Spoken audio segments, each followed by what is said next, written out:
Fama, som e riso. Hoje nós temos uma convidada especial, a doutora Juliana Meira. Ela é psicóloga e eu vou passar a palavra para ela se apresentar. E o nosso tema de hoje é Baby Blues. Bom dia, meninas, bom dia a todos. Hoje vamos falar sobre um tema muito importante, né? Quem aqui já foi mamãe e ali nos primeiros dias deu uma surtada básica? E vocês sabiam que não é só uma surtada básica? Que há, de fato, um transtorno relacionado com essa fase da maternidade? Embora os transtornos mentais sejam estejam dentre as principais complicações desse período perinatal, na grande maioria das vezes eles são subnotificados e subtratados.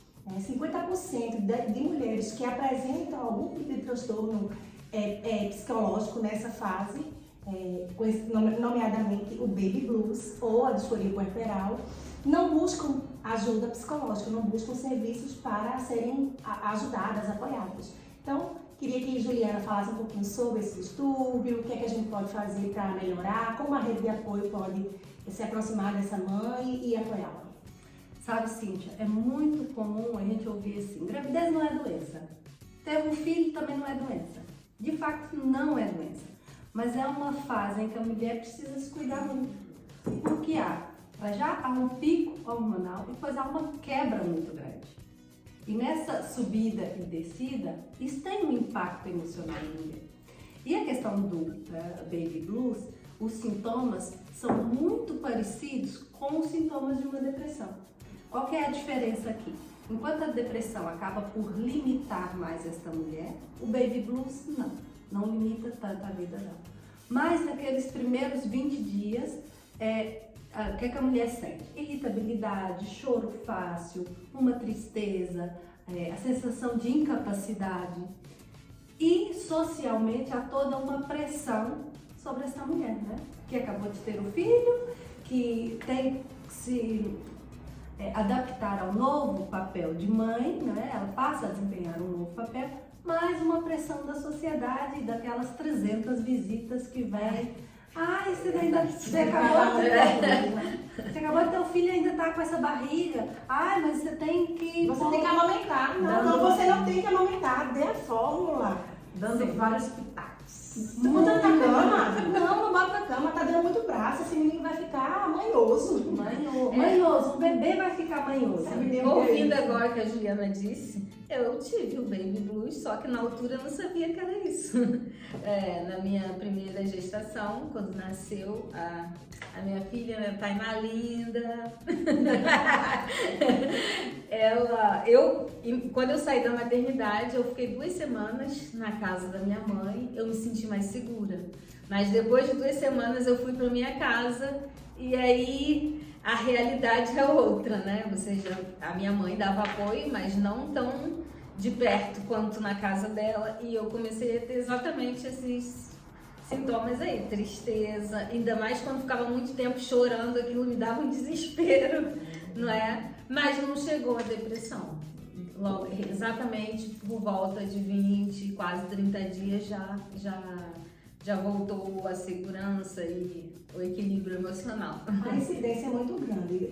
80% das mães, recém-mães, apresentam baby blues e sequer sabem. E não, as mães acabam por não se achar no direito de sentir e de expressar o que estão sentindo. Eu acabei de ser mãe, a maternidade é maravilhosa, é uma bênção. E eu não posso dizer que eu tô triste, eu não posso dizer que eu tô cansada. Eu sou socialmente condenada. Praticamente queimada na fogueira, né? Mais uma vez, a mulher põe um peso muito grande nessa mulher. E é difícil gerir, que ela tem uma alteração química no organismo, uma alteração física, e depois também tem as questões emocionais com esse novo papel de ser mãe, mas no dia que nasce um filho, nasce uma mãe, né? Então nós estamos nos adaptando e muitas vezes a família, os amigos põem tanta pressão que não respeitam também esse espaço da mulher dela se inteirar do novo papel de mãe e aceitar aqueles primeiros dias de dor na mama, dor no corpo, se teve um parto normal, como foi esse parto, também está muito relacionado com situações traumáticas do parto. Então, são várias variáveis que tem que se ter em conta. E o que nós podemos fazer para ajudar essas mães? Dar apoio. Mas como que eu vou dar esse apoio, eu enquanto família? É muito importante eu olhar para essa mãe e perguntar a ela qual é a sua necessidade. Como é que eu posso ajudar? Porque às vezes a ajuda vai ser fazer uma comida, ajudar a limpar a casa, ir ao supermercado. E as pessoas vêm, até com boa intenção, não estou dizendo que tem uma má intenção nisso, mas vêm, eu vim para te ajudar, dá aqui o menino. E a mãe naquele momento está criando um vínculo, ela quer estar ali agarradinha no seu bebê. Aí a sogra vem e quer a criança, a outra avó vem e quer a criança. A mãe precisa descansar. O bebê dorme um pouquinho, é um espaço para a mãe descansar, mas está com visita. E a mãe já não vai descansar e vai dar atenção à visita. Então tudo isso tem que ser respeitado e ponderado e perguntar, respeitar as necessidades dessa mulher. Ela vai precisar estar mais no ninhozinho, mais virada para o ninho, para a família, para o marido, né? Então, esses detalhes ajudam muito a superar estes momentos. E deixar essa mãe aprender, deixar ela aprender. Ela precisa dar o primeiro banho, ela precisa molhar o quarto todo e na próxima vez já vai ser desse jeito. Quem nunca, Então, ela tem que conhecer esse bebê, mas isso precisa de tempo, né? Para também ela voltar ao normal, fazer as pazes com o corpo dela, que é outro detalhe que contribui muito. Porque a gente pensa, eu também tenho 2 filhos, principalmente no primeiro filho, quando eu saí da maternidade, eu vou estar como eu era. Não, você sai da maternidade com um bebê cheio de dores e com uma barriga de grávida. É verdade. E o peito começa a crescer. Isso já mexe com a mente, né? Com certeza. Tudo isso tem um impacto gigante. A queda dos hormônios da gestação, e é muito brusco, a subida dos hormônios da lactação, e a mulher fica naquela roda gigante, aquela montanha russa ali de sobe e desce de hormônios, isso afeta demais. Sim. Uma coisa que eu acho extremamente importante é trabalhar com prevenção e promoção. Por exemplo, cursos. Em um dos cursos que eu faço, que é curso para gestantes e casais grávidos, eu abordo a disforia puerperal. Porque, como muitas de nós, enquanto mães, não sabíamos da existência, tantas mil outras mães não sabem. E aí, naquele espaço de tempo ali, falando sobre os cuidados do bebê e tudo que vai acontecer, a gente introduz o Baby Blues. E, assim, eu preparo essa mulher, preparo essa família para o que possa vir. E quando ela estiver triste, ela percebeu algo. Eu não estou criando isso. É algo que está... É um decíduo, é algo que acontece. É natural. É natural. E é esperado. E aí a gente trata para ela e orienta ela que aí o prazo mínimo ali de 15, 20 dias, que é altamente compreensível, que é natural, é esperado, né? Mas que passando disso é interessante buscar um profissional, né? Um profissional especializado, porque pode estar evoluindo para algo mais complexo, precisa realmente um olhar mais focado. Porque é uma reação fisiológica. Fisiológica, né? e é autolimitado. Se só for de fato algo que seja esperado, né, por conta dessas questões hormonais, ele vai ali de forma autolimitada, com 15, 20 dias ele desaparece, né? Vai melhorando, a mulher vai integrando, vai significando e vai Vai se sentindo mais segura também. Sim, Ajuda sim, muito, sendo né? apoiada e tudo mais. Passando disso, e por isso que é importante dizer o que vai acontecer, o que pode acontecer, porque a incidência é altíssima, 80% das mães, recém-mães, sendo de primeira viagem ou não, podem sim desenvolver o Baby Blues e dizer que, passando desse período, desse time aí, 15, 20 dias, elas podem evoluir para algo mais, né? Uma depressão mesmo, já está lá fixada, e precisa realmente de suporte para, né, tiver ideias suicidas e coisas mais profundas, precisa realmente de um apoio especializado. Juliana, e como psicóloga, né, o que você orienta? Né? A gente sabe que existem muitos pré-natais, né? Pré-natal odontológico, pré-natal o normal, que é com o médico, né? Então, o que a Juliana, como psicóloga, orienta como o pré-natal psicólogo? É muito, muito importante cuidar da saúde mental, porque nesta fase tudo intensifica. não é? Se é uma mãe que já teve um quadro depressivo, a probabilidade dela desenvolver uma questão dessa é muito maior. Então, é estar atento à nossa saúde mental. Assim como se faz o pré-natal, como tem sido essa gravidez? Não é? Será que foi uma gravidez planeada? Não foi? Cada situação tem um impacto diferente. Então, sim, eu já vi situações em que a mãe quer que a criança nasça e o pai não. Então essa relação fica difícil e eu acredito que isso vai influenciar muito na saúde mental dessa mãe. sem dúvida, sem dúvida. Então nós temos que fazer essa avaliação, esse acompanhamento, não ter vergonha nenhuma em pedir ajuda. Se há uma situação como essa, né, que eu não estou conseguindo gerir sozinha, procura um apoio psicológico. Vai fazer bem, não só para essa tomada de decisão, como para a relação também. A questão das formações, que a Cíntia estava falando bem, psicoeducação. Nós precisamos falar sobre isso. Esse tema precisa chegar a mais mulheres, para que elas prestem atenção. Eu estou me sentindo assim, mas tem uma razão. Tá tudo bem e eu não estar bem, não estar feliz, não estar saltando de alegria nessa fase, né? Então, sem dúvida nenhuma, vamos cuidar da nossa saúde mental. Isso vai refletir na minha relação com meu filho, no cuidado com meu filho, na minha relação com o marido, comigo mesmo, familiares, comigo mesmo.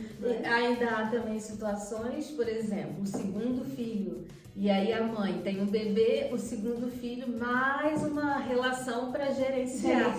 Né? Não é? Os cuidados a serem tomados, uma responsabilidade, uma carga de trabalho, né, física e emocional muito desgastante. E muito facilmente as mães entram na culpa.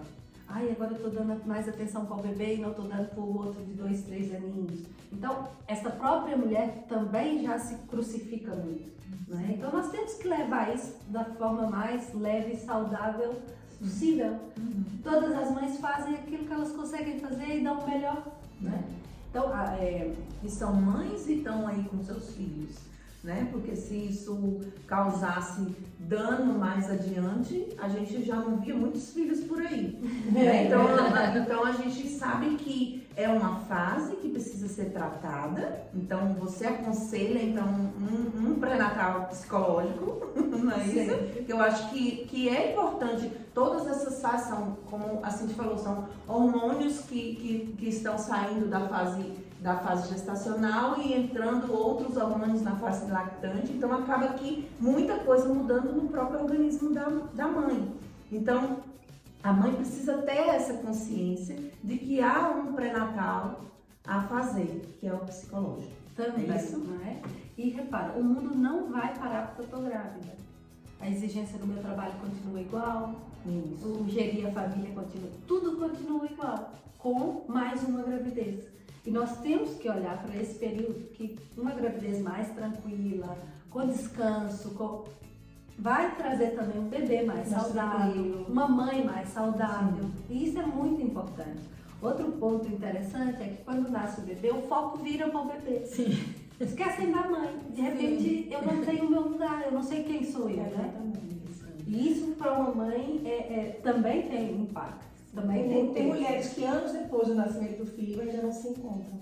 Exatamente. É isso mesmo, porque eu lembro, né, quando eu estava grávida, as pessoas telefonavam, e aí, tá tudo bem? O bebê mexeu hoje, como você está se sentindo? Aí depois que o bebê nasce, como está o bebê? Ninguém pergunta como você está. Exatamente, né? Esquece a mãe. Esquece completamente. E facilmente a gente entra ali naquela bola de neve também, não é? Eu tenho que dar conta de tudo, então enquanto o bebê dorme eu tenho que arrumar a casa, eu tenho que lavar a roupa, eu tenho que fazer isso, tem que fazer o chazinho para as visitas, tem que fazer um bolinho para as visitas. Isso. E onde é que eu fico? Essa mulher está em privação de sono, essa mulher está exausta, está cansada, está se adaptando à amamentação, que é outra questão que vocês, não sei se já falaram ou se ainda vão falar, que é outro período importantíssimo também. E consome muita energia dela, e gasta muita energia. E esse estado emocional também pode influenciar na amamentação. Claro, total. Né? A produção dos hormônios que vão baixar, né? Se ela não tiver com a questão do estresse. Se ela tiver com estresse alto, né? Os hormônios do estresse, e certamente ela vai diminuir a produção de lactância dela. Sem dúvida, né? E é um processo bonito, mas sempre respeitando também essa mulher. Nem todas as mulheres querem amamentar.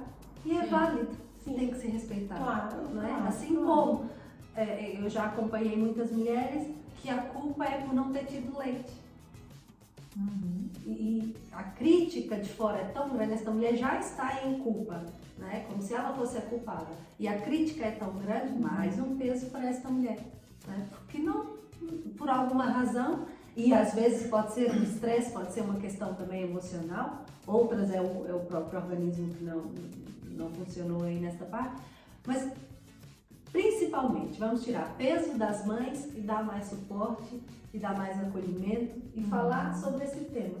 Porque quanto mais a gente levar isso de forma tranquila, mais as mulheres vão poder usufruir desse período da maternidade de uma forma leve e acolhendo as emoções todas. Se hoje está triste, acolhe, respeita e depois vai sair da tristeza. Uma coisa que eu acho fantástica é o grupo de mães. Também é uma coisa que eu sempre oriento. Se você puder, faça parte do grupo de mães. De forma presencial ou no WhatsApp. É fundamental, porque você percebe que você não está ligada. Que tem outras pessoas que vivem problemas iguais aos seus ou até diferentes, mas que colocam naquela posição de dizer, poxa, eu não sou vítima, eu também não sou vilã. Né? As pessoas vivenciam isso também. Elas estão atravessando desafios, elas estão sobrevivendo, eu sou uma sobrevivente. Então eu acho massa, porque é uma troca grande de informações ali também, e um apoia, um empodera a outra, eu acho fantástico. O grupo de mães é fundamental. E outra coisa muito importante, é fazer com que elas percebam que elas precisam equalizar as expectativas. Sabe, eu estou no início, estou puxando para o lado da amamentação, porque é uma coisa que eu entendo. Mas no início ainda não houve a pojadura, a mulher está ali, ainda na maternidade, só está ali com colostro e ela fica com aquela necessidade de bota na cabeça que vai ter muito leite, que é uma ótima perspectiva, né? Ter esse pensamento positivo de que você vai produzir muito leite é maravilhoso, né? Mas não, a gente tem que respeitar o organismo, né? Tudo tem o seu tempo, né? O estômago do bebê é muito pequeno, leva alguns dias para acontecer a pojadura, dependendo da vida de parto também influencia. Mas enfim, e aí ela fica com aquela ansiedade de que tem que ter muito leite, e vai começar a fazer extração manual, pega um copo enorme, né? Com aquela expectativa, equaliza a expectativa, e vai pegar um copo enorme, pega uma colher, tu vai coletar ali só colostro, vai vir uma quantidade pequena, mas o estômago do bebê é pequeno, é suficiente para ele, e você vai ofertar. Então assim, da mesma coisa, como coletar, por exemplo, um leite, tem uma expectativa maior, assim, eu já vou sair, meu bebê, enfim, vou voltar ao trabalho e o meu bebê já vai começar a se alimentar de tudo, e na verdade, mesmo que tenha feito há 6 meses, né, e vai começar a introdução alimentar, não significa que o bebê vai comer 90 gramas, 100 gramas. Né? É um processo de adaptação, né? Introdução. A criança começa a ser exposta a novos sabores, novas texturas, e não significa que ele vai sair do leite para um prato de sopa de uma hora para outra. Então, é equalizar as expectativas em tudo que a gente faz, porque aí equilibra.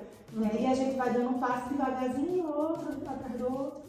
E de tristeza e desanima. Exato, então você está preparada, não é bem assim. Pode acontecer assim, pode acontecer. Fulano aconteceu desse jeito. Mas comigo pode acontecer diferente, porque com Beltrana também aconteceu diferente. Então, você não ficar naquele grupo de que todo mundo é grande produtor de leite.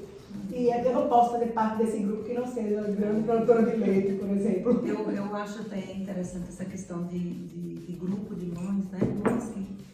Mães que se apoiam, né? Porque a gente tem percebido aqui em Portugal, né, que muitas mães saem de outros países, né, vêm para cá e não tem um suporte familiar. E elas sofrem esse pós-nascimento da criança, porque principalmente a mãe, né, a mãe que é a nossa mãe, que é o nosso suporte, ou a nossa sogra, geralmente não estão aqui, né? Algumas que têm condições se programam de vir e tal, mas outras não. Então, aquelas que não puderem, é importante conhecer outras mães, né? Assim,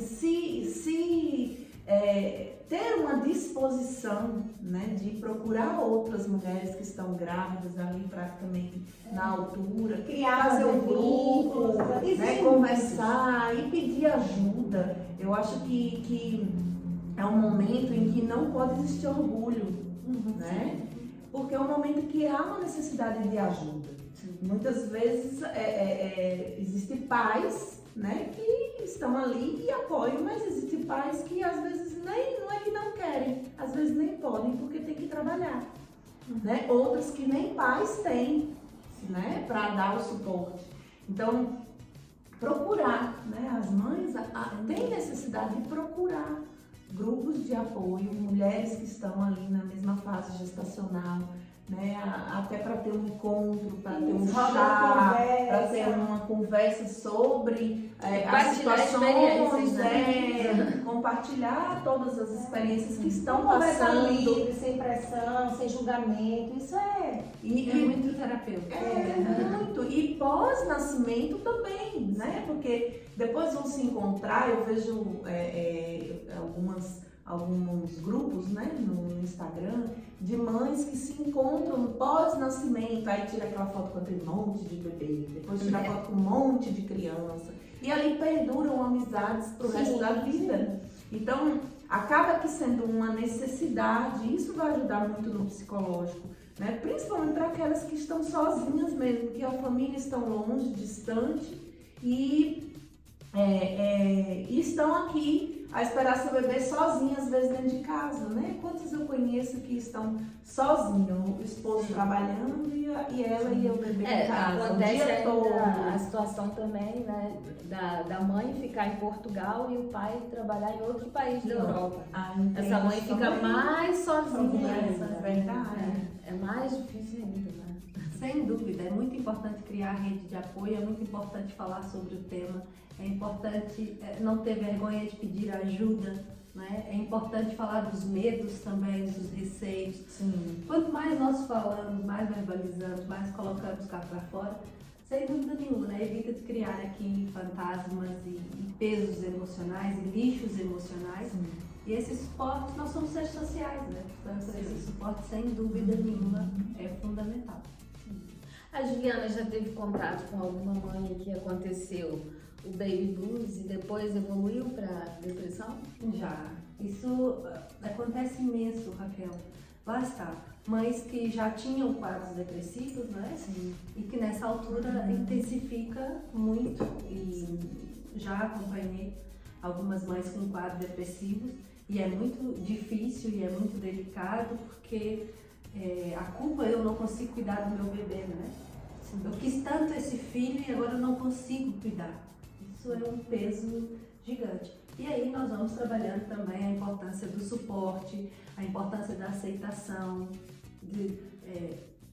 vamos dividir tarefas, né? Sim. Primeiro você tem que cuidar de você. Uma mãe saudável cuida muito melhor do seu bebê. Sim. Então priorizar essa mãe, dar a ela o espaço seguro para ela falar dos medos, dos receios, das dores, é muito importante, muito, sem dúvida nenhuma.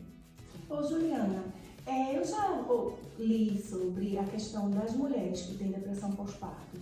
No primeiro filho e no segundo parece que a depressão é aumentada. Isso procede? Não há estudos que digam que no segundo filho obrigatoriamente vai intensificar. Mas como eu disse, quem já teve, quem já passou, tem ali a fragilidade, né? Então aumenta a probabilidade de vir desenvolver também depressão. Mas a depressão é uma questão, tem uma porcentagem genética e não só, o meio também é importante, né?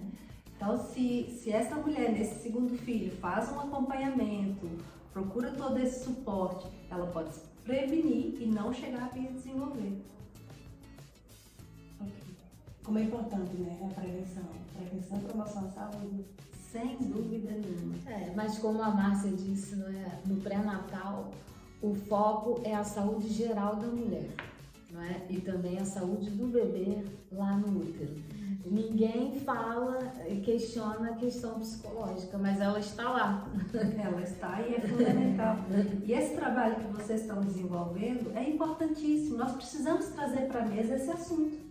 Nós temos que falar sobre saúde mental no consultório dentário, com a enfermeira também, com a terapeuta da fala, porque nós sabemos que o impacto que a saúde mental dessa família tem nas crianças é muito grande. É verdade. É muito grande.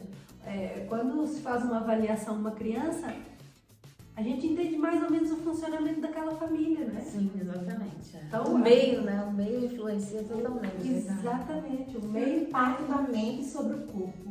Né? Uma gestante, por exemplo, uma puérpera, por exemplo, na amamentação, uma gestante no desenvolvimento dessa gestação, né? O que você vai gerar de feridas para aquela criança que você está gerando, né? Que você está gestando. É impressionante, né? Tem crianças que têm feridas da gestação de suas mães e que só vão integrar muito, muito tempo depois. Sem dúvida, vai refletir. Eu brinco com as mulheres que eu sigo que investir na nossa saúde mental, investir em mim, é influenciar uma família inteira. Então, cuidar de mim vai ter, porque eu vou tocar nas outras pessoas também de uma forma muito mais saudável. Não é? Ai, a criança faz muita birra, mas por que essa criança está fazendo tanta birra? A birra há um período que ela é saudável e é considerada dentro dos padrões normais. Mas quando está em exagero, há qualquer coisa naquele ambiente familiar que está promovendo a vida. Né? E nós temos que olhar para esse contexto também. O contexto escolar, o que se passa na escola, o contexto familiar. Não dúvida nenhuma, porque tem muito impacto. Tem. E a gente percebe, assim, voltando um pouquinho para a questão da culpa, a gente percebe muito no consultório com as mães chegando com bebês ali de 1 ano, né, 1 ano e meio, já com cáries, né? E a gente percebe que elas não percebem nada, né? Não entendem nada do porquê daquela cárie ali naquele estágio de vida. E isso faz com que haja até culpa, né? A gente vê que ela chega com culpa porque tá com aquela carizinha naquela idade. Então, onde que existe o erro aí? Lá na fase gestacional, que não procurou saber. Talvez não procurou porque não sabia. Às vezes é falta disso. Às vezes é mesmo falta de conhecimento. Mas esse alerta é justamente para que as mães comecem a procurar, né, sobre a saúde mental, sobre a fase odontológica, sobre a questão da língua, como é que ela tá, como é que vai ser a fala, como é que vai ser a deglutição, né? Como é que vai ser o aleitamento, porque tivemos uma reunião há pouco tempo e que a gente viu que as mães, elas estão ali ainda perdidas sobre o aleitamento. Então, se sobre o aleitamento, que é algo que ela sabe, que é pós-nascimento, ela vai dar a mama, né? Ela vai ali compartilhar algo do corpo dela com o filho. Imagine sobre saúde mental. Imagine sobre os dentes do neném que vai nascer só a partir do 5º mês de vida. Então, essas coisas, elas precisam ser trabalhadas, eu acredito até que por meio da via pública, né? A esfera pública precisa atuar. Lá na gestação, Precisa promover, né? Educação e saúde, sem dúvida alguma. Mães que precisam saber a respeito da bebida, do fumo, na gestação, que aquilo ali tudo atrapalha. Então hoje a gente já vê um impacto sobre isso na sociedade, mas é algo que ainda não é realidade na vida de uma gestante. Né? Pouca informação. Pouca informação. Nós hoje caímos aqui num erro que há muita informação. Então, nós partimos do princípio que toda a gente está informatizado, porque é só escrever lá no Google e aparece tudo e mais alguma coisa. Mas não é falar, não há uma mesa de conversa. Não há, olha, é importante olhar para a sua saúde mental, olha, você não está bem, ou você está triste, ou o que está acontecendo, né? Esses temas ainda são sensíveis. As pessoas ainda têm vergonha de dizer que vão ao psicólogo. Ah, sim, tem. E eu costumo dizer aos meus pacientes, vocês também são promotores desse bem-estar e dessa saúde mais global. Então falem sobre o tema. Eu faço terapia. Não há problema nenhum, não é vergonha nenhuma. Incentiva outras pessoas também a fazer. Sim, eu também faço terapia. Porque sem saúde E ajuda mental, até na vida profissional, né? Porque eu trabalho com crianças com muitas histórias difíceis. E isso é uma sobrecarga emocional que eu recebo todos os dias. Eu também preciso estar bem para cuidar bem dos meus pacientes, não é? Um espaço seguro, que você está ali, que você se abre, que você fala. Né? Sim. Que quisera todo mundo poder ter esse espaço. Exatamente. É complicado, você falou, né? Temos muita informação, mas pouca sobre as coisas realmente necessárias. Não é? Não há uma busca exatamente sobre isso, né? Até porque a gente não vê mais, não vê falando diretamente sobre isso. São poucas pessoas que trabalham com isso e acaba não tendo um alcance, né? A gente vê isso todos os dias na internet, mas quando você está lá passando muitos vídeos, você não vê nada sobre isso. Agora vocês estão falando, eu estou lembrando, quando eu estava grávida, eu procurava muita informação, mas sobre o enxoval. Mas é verdade, sobre o enxoval do bebê, como que eu vou decorar esse quarto, como vai ser o berço, e a mala que eu vou levar para o hospital. Eu me preocupo. Exatamente, né? Eu procurava muita informação sobre a parte estética e tudo, mas e aí, né? E a saúde, o que vai acontecer com essa mãe quando essa criança nascer, como que eu vou cuidar, não é? Aprender a trocar fraldas, não é simples, a gente pensa que mas não é simples não. Isso é fazer e é difícil. E para mim, mais difícil é ouvir e observar o choro dessa criança e perceber qual é a necessidade dela. Mas cada mãe identifica. Sim, mas assim, isso leva um tempo, não é imediatamente, mas isso causa lá uma aflição. Até levar esse tempo, a mãe está endoidou. Sim, é verdade. Não tem, porque a pessoa fica desesperada quando a criança está chorando. E quando a criança chora o dia inteiro. Sim, é verdade. Né? Existe. E não sabe o que é. Não sabe o que é. Olha, eu chorei muitas vezes. Eu acredito. Né? É um incômodo, não só para você, mas para a própria criança. Ali pode estar causando alguma coisa na fisiologia da criança. Então acaba que aí lá vem mais culpa, né? Sem dúvida. Lá vem mais peso. Né? Por que você está deixando? Você só faz isso o dia todo, só fica cuidando do neném. E a criança está chorando como se fosse ainda chora a noite todinha. Muitas vezes. Então a gente tem que ter realmente. E às vezes até as pessoas em volta, os vizinhos, começam a interpretar os sons que escutam dessa casa. Olha, essa casa aí, o bebê chora a noite toda, chora o dia inteiro. Já começam a imaginar e julgar novamente a mãe. Não é? Eu acho que o próximo tema até deveria ser também, aqui a sugestão, a participação do pai. Onde é que fica o pai nessa história toda, não é? Sim, exatamente. Porque também há um processo para o pai. O pai também não é olhado, também não é visto. Também é esquecido. Também é esquecido. Como que esse pai pode contribuir? O que esse pai pode fazer? Eu acho que é um tema interessante para a gente falar numa próxima oportunidade. Com certeza. Sim.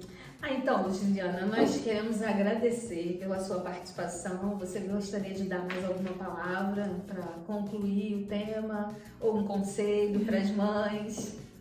Mães, cuidem-se da saúde mental, se permitam descansar, deixa a criança com a avó, com o pai, vai fazer uma caminhadazinha, vai tomar um banho mais demorado. Por quê? Para tentar também se regular. Vamos substituir a culpa por amor, por compaixão. E é um processo, não é? E quanto melhor nós cuidarmos dessa mãe, mais saudável ela vai estar, mais coisas saudáveis ela vai passar para esse bebê também. Então, muito obrigada, Juliana, aqui da Mama, Sol e Riso. Nós queremos agradecer pela sua participação neste tema tão importante, não é? E com informações verídicas, né? Porque a gente às vezes encontra muitas informações, mas muita fake news por aí, né? E necessárias também, muito E em necessárias. caso de dúvida, procurem uma ajuda especializada. Não tenham vergonha de procurar um psicólogo, não tenham vergonha de partilhar com o médico. Olha, eu estou sentindo isso, não estou conseguindo gerir bem. Nós levantamos muitas bandeiras contra medicações. Eu estou aqui a falar já num quadro depressivo, né, numa situação mais grave. Mas há uma medicação adequada para as mães que estão ainda a amamentar. Não tenham vergonha, o mais importante é pedir ajuda, né? O mais importante é estar bem. deixar de lado, né, o orgulho e procurar ajuda, né? E lembrar que somos seres humanos e somos seres humanos falhos e que não sabemos de tudo, não conhecemos tudo. E os bebês não trazem manual de instrução. Não, cada filho é um filho. E cada um é diferente do outro. Eu sempre comento aqui no meu caso.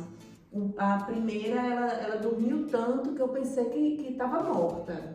Já o outro não dormia nada. Então, acaba que um sendo diferente do outro, né? Então, a gente tem que olhar para cada gestação de maneira diferente, porque é diferente, né? São sentimentos diferentes e a gente precisa cuidar, precisa tratar. E precisamos delegar, porque nós não conseguimos resolver tudo. Isso. Cuidar da gente, cuidar do filho, cuidar da casa, cuidar do alimento, não é impossível. Cuidar de outro filho, se tiver outro filho. A palavra de ordem é delegue. Delegue, use a sua rede de apoio, crie sua rede de apoio, nomine a sua rede de apoio, porque a Mulher Maravilha só está na ficção. Não existe Mulher Maravilha, nós somos de carne e osso e a gente não consegue suportar tudo.